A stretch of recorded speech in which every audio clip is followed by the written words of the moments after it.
পাল্লা মার্কায় seal Mario, দক্ষ লোকের পক্ষ লইয়া ভালো লোক জয়ী করিয়া দেশ বাঁচাইও। ভাইরে দাড়ি পাল্লা মার্কায় সিল মারিও, ভাইরে দাড়ি পাল্লা মার্কায় সিল মারিও। সবাই বলো দাড়ি পাল্লা, যোগ্য লোকের দাড়ি। বুদ্ধির কাজ করতে হবে।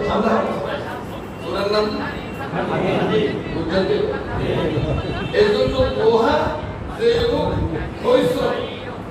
সমাজে বলে কি দেয়, অর্থ দেয়, বুদ্ধি দেয়, পরামর্শ দেয়, কোনো বৈঠকারই বাদ দেয় না। আমরা বলি বাবু রে, এটা তো বহুমান সব কাজ করে, পারিবারিক কাজ বলে, পারিবারিক, ব্যবসায়িক, সাংসারিক, চাকরি কাজ সব করে সংগঠন। এটা তো বহুমান, এজন্য মুহাম্মদুর রাসূল হচ্ছে বহুমান।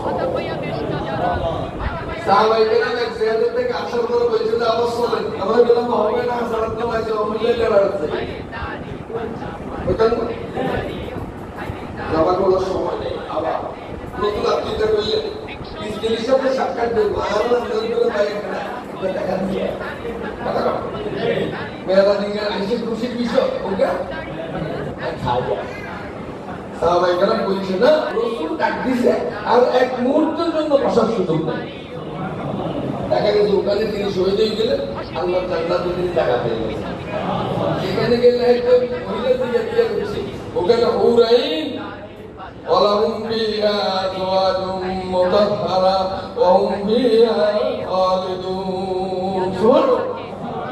এখানে আজওয়াজুম মুতাহহারা সংজ্ঞা, এখানে ওকে বাতিস আল্লাহর কাছে আমার জন্য অসংখ্য হুরাইনের কাজ করা আছে। আল্লাহ আমাদের আলোচিত হয় যে সাথে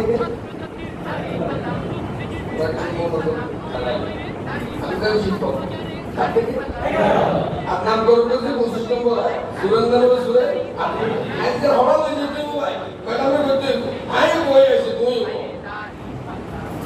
আজকে যে কথাগুলো বলবে এগুলো আমার ছেলে মেয়ে ম্যাডাম আত্মীয় স্বজন সবাইকে জানতে দিতে রোগে রোগে সুরেন্দ্র হাদিকুম হাদিক হাদিক মানে লোহা, সেখান থেকে হাদ্দাদ মানে কি হাদ্দাদ মানে কি আছে আছে হাদিক বড় দোকানে আছে।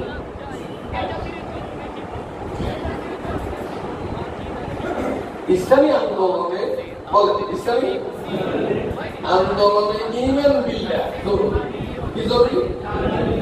ইমান বিল্লাহ ইমান বিল্লাহ জিহাদ ফি সাবিলিল্লাহ জরুরি, ইনফাক ফি সাবিলিল্লাহ অতি জরুরি। কত জিনিস? সবাই কয় তিনটা। এই